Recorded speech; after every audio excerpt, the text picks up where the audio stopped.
Alors bonjour à tous et à toutes pour le début de cette nouvelle session qui chaque année d'habitude se vit à Sens. Donc cette année c'est un petit peu particulier à cause du confinement, du post-confinement, de l'accueil qui n'était pas possible dans notre foyer. Donc nous avons fait le choix cette année de donner cette session par retransmission vidéo. Voilà, donc merci à vous tous qui nous suivez en France ou dans divers endroits du monde pour cette session dont le titre porte « Témoin de la grande tradition de l'Église, les saints ». À la suite de la session de l'année dernière, on a senti ce besoin de se centrer sur le témoignage. Nous avons besoin de témoins. Voilà. Donc aujourd'hui, nous allons avoir les apôtres et leurs successeurs héros de l'Évangile. Frère Clément Marie parlera de la mission des apôtres. Sœur Gaëtane parlera du pape des évêques qui a marqué l'histoire de l'Église. Et puis le témoignage de Benoît et Marie-Cécile Gay sur les saints français témoins de la grande tradition de l'Église. À 11h, messe de Saint-Benoît. Après-midi, ce sera de 15h à 15h30, mariage et sainteté.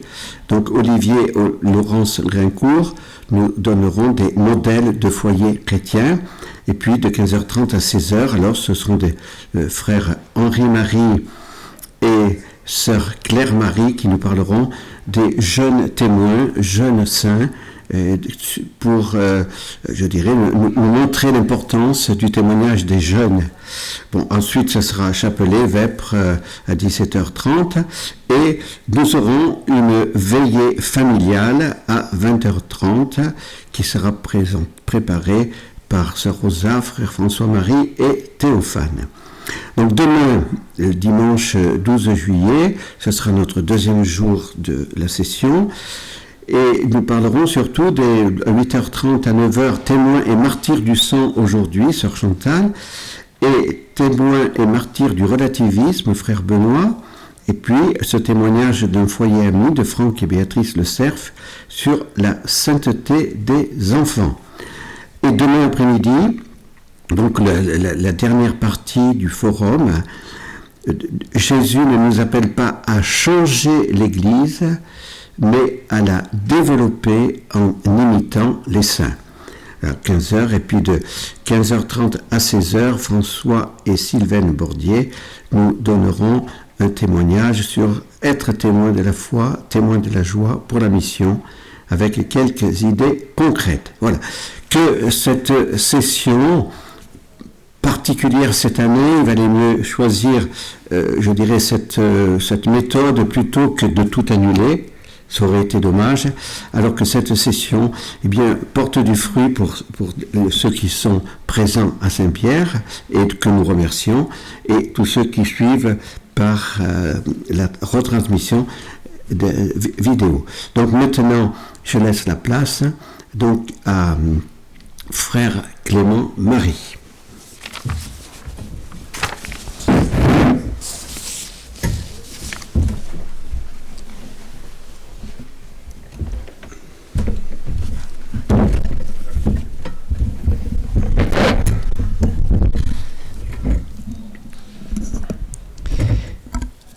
Donc les apôtres et leurs successeurs, héros de l'Évangile. Alors deux textes fondamentaux viennent à l'esprit lorsqu'il s'agit de parler des apôtres. Le premier, c'est le récit de saint Marc, où il nous est dit « Jésus gravit la montagne et il appela ceux qu'il voulait. Ils vinrent auprès de lui et il en institua 12 pour qu'ils soient avec lui et pour les envoyer proclamer la bonne nouvelle avec le pouvoir d'expulser les démons. Donc, il les fit 12. Pierre, c'est le nom qu'il donna à Simon, Jacques, fils de Zébédée, Jean, etc. Puis on a la liste des 12 apôtres. Et puis le second texte, c'est celui de saint Luc qui précise « En ces jours-là, Jésus s'en alla dans la montagne pour prier et il passa toute la nuit à prier Dieu. Le jour venu, il appela ses disciples et en choisit 12 auxquels il donna le nom d'apôtres. Et puis ensuite, Saint Luc nous donne lui aussi la liste des 12 apôtres. Alors, 3 points dans ce récit. Le premier, ce que nous dit Saint Marc, le but des apôtres est double. D'abord, c'est d'être avec lui, et ensuite de les envoyer prêcher. Donc d'abord, les apôtres sont appelés pour être avec Jésus, et ensuite envoyés pour prêcher, annoncer ce qu'ils auront vécu avec Jésus. Ensuite, Jésus est conscient de faire là une institution. En appelant 12 apôtres, Jésus fonde un nouveau peuple, un nouvel Israël. Vous savez qu'Israël, c'est le second nom de Jacob dans l'Ancien Testament, qui avait ses 12 fils, qui sont les fondateurs des 12 tribus d'Israël. Donc en appelant 12 apôtres, Jésus montre qu'il fonde ce nouvel Israël qu'est l'Église. Et le mot qu'utilise Saint Marc est très fort, il les fit 12. Saint Marc ne dit pas seulement il appela 12, il les fit 12. Donc il en fait un corps constitué, d'une certaine manière, un corps apostolique, et c'est ensemble que les apôtres réaliseront la mission que Jésus leur confie. Joseph Ratzinger commentait ainsi: en formant le cercle des 12, Jésus se pose en père fondateur d'un nouvel Israël, ayant pour fondement et origine ces 12 hommes. On ne pouvait exprimer plus clairement le commencement d'un nouveau peuple, qui n'a plus maintenant pour principe constitutif la descendance naturelle, mais le fait d'être avec Jésus, que les 12 ont reçu mission de transmettre. Et puis troisième point, c'est que ce choix des 12 est le fruit de sa prière, et non pas d'une recherche humaine. Saint Luc nous précise que Jésus a passé toute la nuit à prier Dieu avant d'appeler les 12.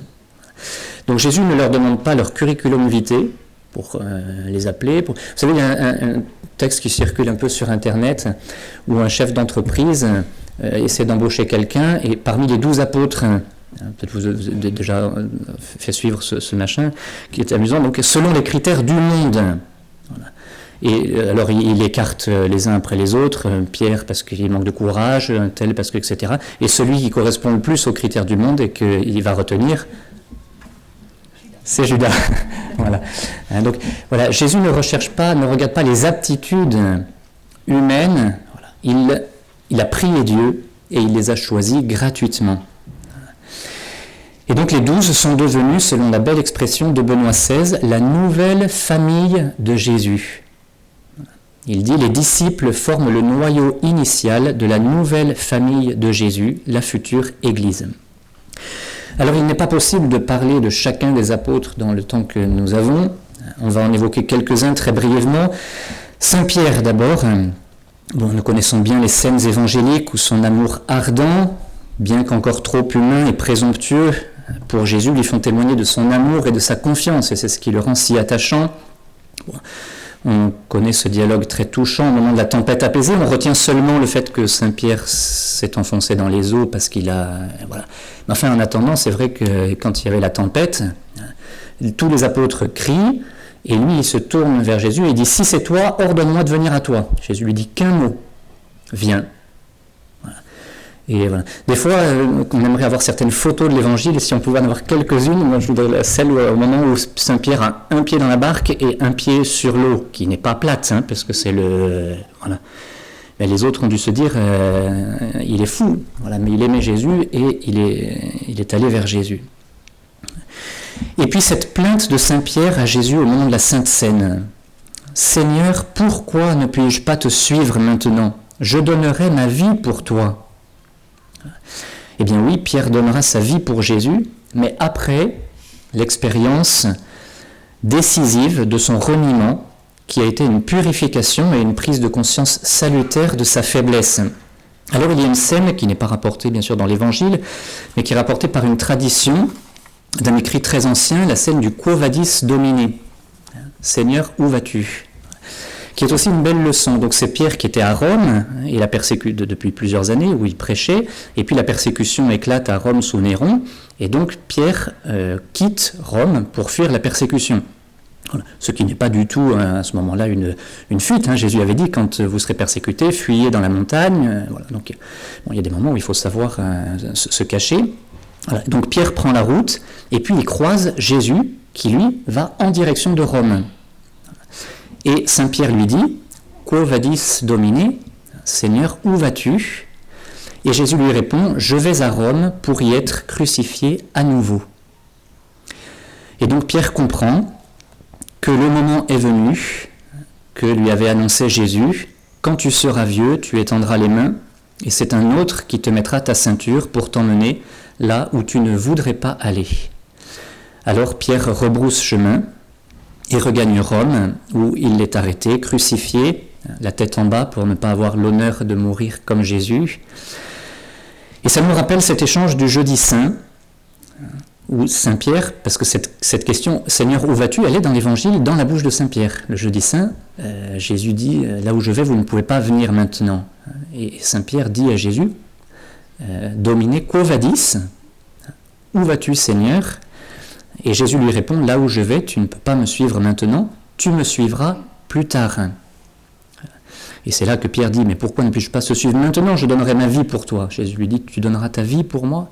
Ce soir, le coq chantera, voilà, et tu m'auras renié 3 fois.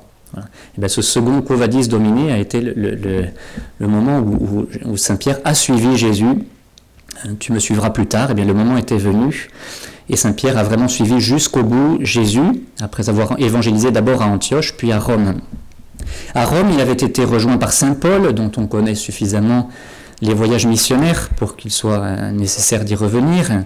Saint Paul a réalisé lui aussi ce que Jésus lui avait annoncé dans les Actes des Apôtres. Jésus l'avait dit à Ananie, « Cet homme est l'instrument que j'ai choisi pour faire parvenir mon nom auprès des nations, des rois et des fils d'Israël. » Donc Saint Paul est appelé l'apôtre des nations.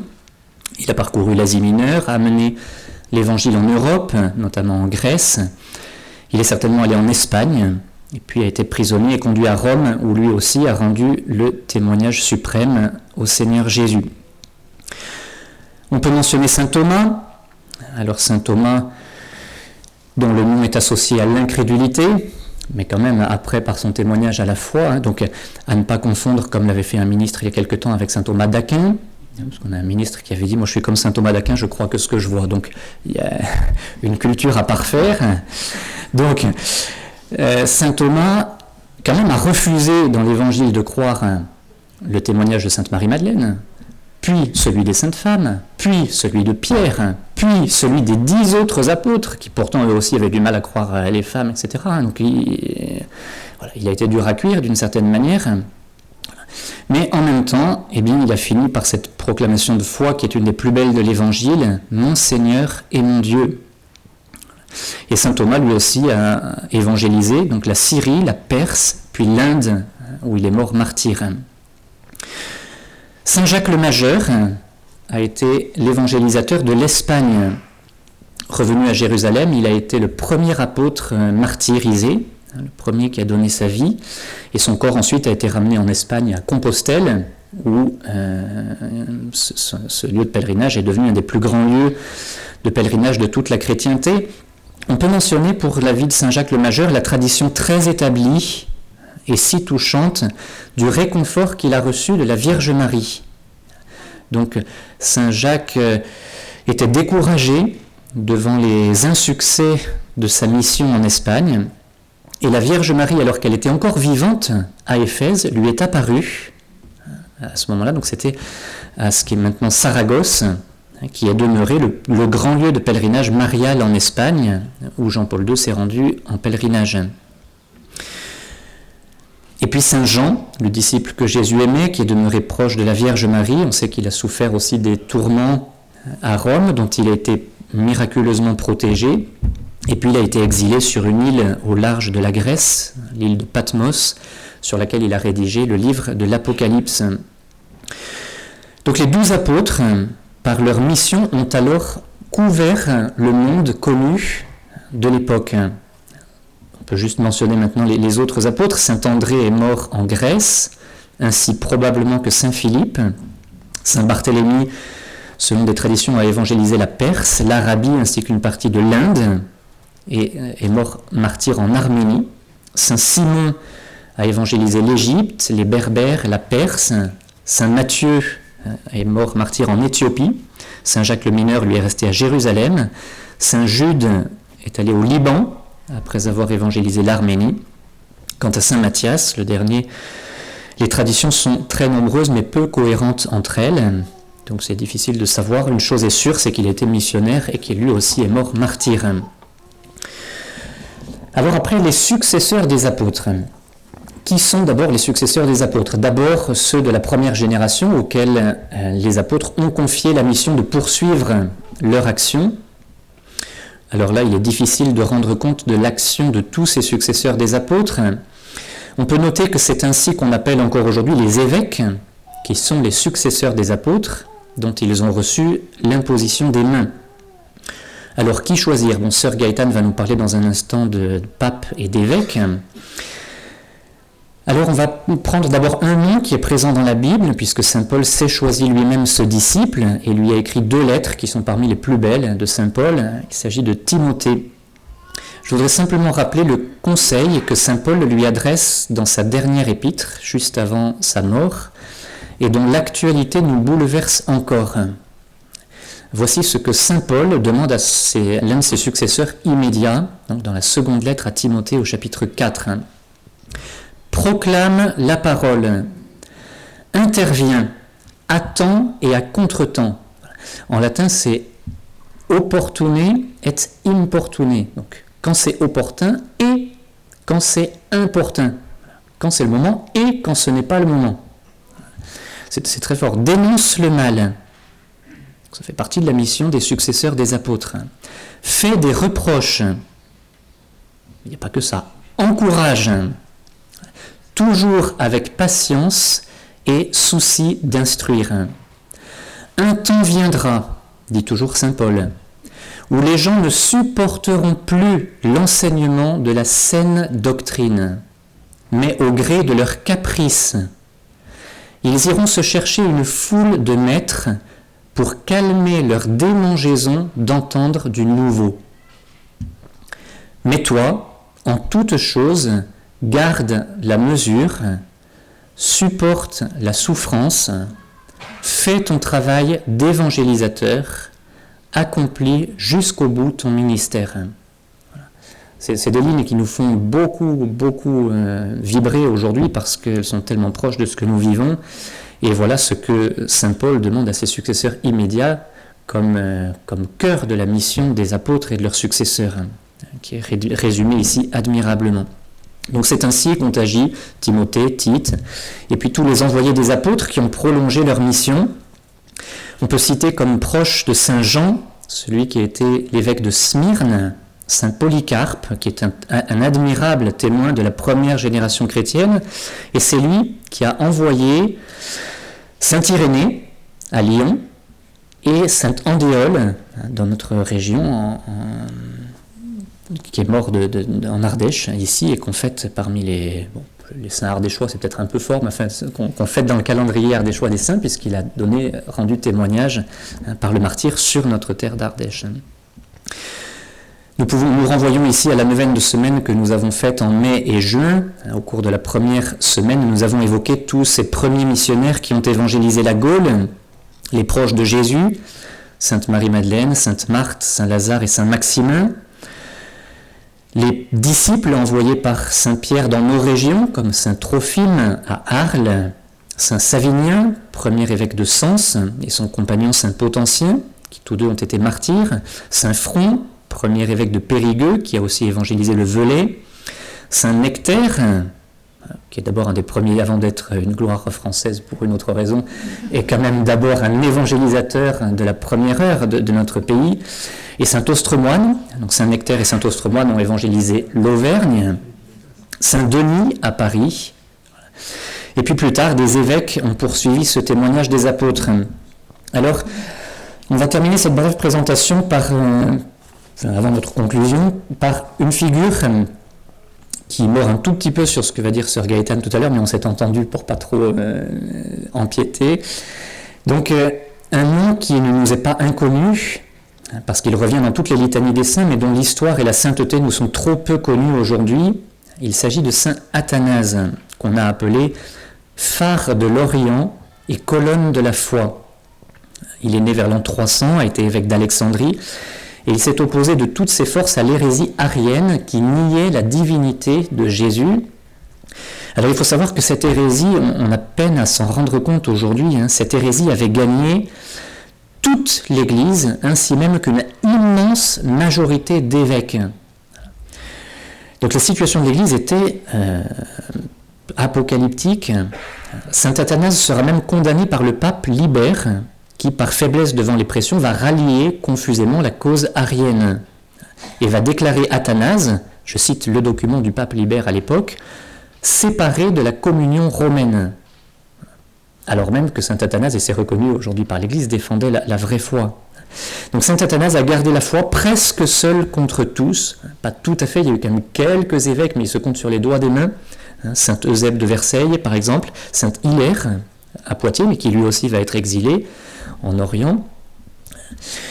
Voilà, mais bien peu d'évêques ont alors gardé la foi, ce qui fit écrire à saint John Henry Newman, qui était l'un des spécialistes en histoire de cette période des pères de l'Église, je le cite, « La tradition divine confiée à l'Église infaillible fut proclamée et maintenue beaucoup plus par les fidèles que par l'épiscopat. L'ensemble des évêques, c'est toujours saint John Henry Newman, l'ensemble des évêques a failli dans la confession de sa foi. » Fin de citation. Donc c'est vraiment une période quand on a peine à imaginer l'ampleur de la crise qu'a vécue l'Église à ce moment-là. Donc saint Athanase va être exilé 5 fois, et sur 45 années d'épiscopat, il en passera 17 en exil. Mais grâce à lui, la foi de l'Église a été maintenue et proclamée dans la fidélité à la tradition des apôtres.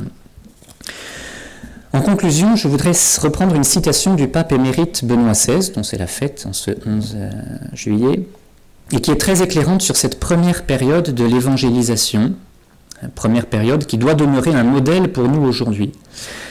Il disait « L'Église primitive n'avait pas de stratégie propre de l'annonce de la foi aux païens. Pourtant, cette époque fut celle du plus grand succès missionnaire. La conversion du monde antique au christianisme ne fut pas le fruit d'une activité planifiée de l'Église, mais celui des bons résultats de la foi, visibles dans la vie des chrétiens et dans la communauté de l'Église. » Donc ce que souligne Benoît XVI, c'est qu'à l'époque, on ne se souciait pas de plans pastoraux, ce qui ne veut pas dire qu'il n'en faut pas, mais ce qui veut dire que ce n'est pas d'abord de ceci que viendra la fécondité de la mission. Le souci des apôtres n'était pas, comme on l'entend parfois, d'éviter à tout prix le prosélytisme. On était passionné de Jésus, on le rayonnait, on le disait, on était missionnaire tout simplement parce qu'on avait la foi en Jésus, unique sauveur de tous les hommes. On savait et on disait que Jésus était le seul sauveur de tous les hommes. Rappelons-nous cette phrase des apôtres, dans les Actes des apôtres, « En nul autre que lui, il n'y a de salut, car sous le ciel, aucun autre nom donné aux hommes, il n'y a sous le ciel aucun autre nom donné aux hommes qui puisse nous sauver. » Donc, comme l'écrivait Jean-Paul II, la mission est un problème de foi, et elle est précisément la mesure de notre foi en Jésus-Christ et en son amour pour nous. Et donc l'enseignement des apôtres et de leurs premiers successeurs, c'est que c'est en étant des saints et des missionnaires que nous serons, à la suite des apôtres et de leurs successeurs, des témoins de Jésus. Benoît XVI, en s'adressant aux jeunes, disait, et nous concluons sur cet appel, « Soyez saints et soyez missionnaires, parce qu'on ne peut jamais séparer la sainteté de la mission. » Alors merci.